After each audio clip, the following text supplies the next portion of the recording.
Why is it crucial then for organizations that are involved in relief, humanitarian and development work to have a clear understanding of a theory of change?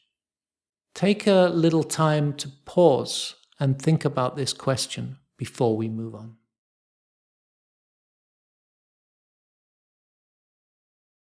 So, why is it crucial for organizations involved in relief, humanitarian and development work to have this clear understanding of a theory of change? Theory of change empowers organizations to plan, implement and evaluate their interventions more effectively.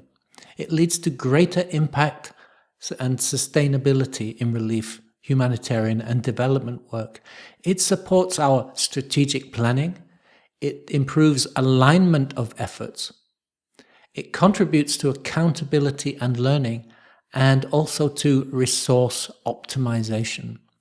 Theory of change gives us a strategic planning framework to articulate goals, to identify those necessary steps to achieve those goals, and to identify those underlying assumptions and preconditions for success.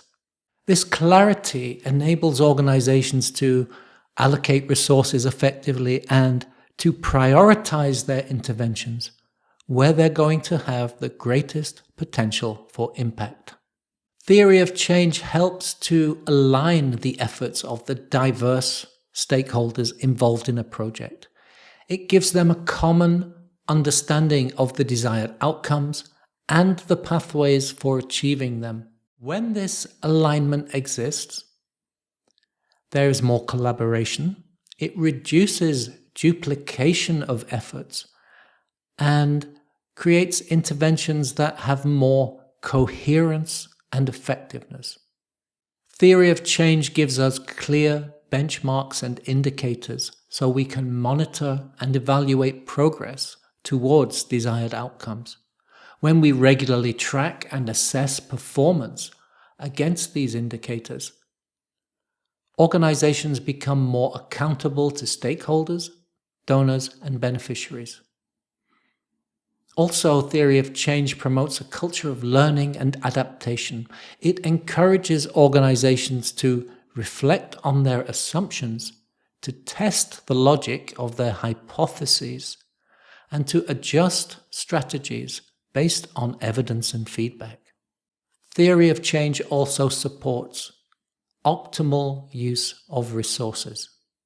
It helps organizations to identify the most efficient and effective ways to use their resources, whether they are financial resources, human resources, or material resources.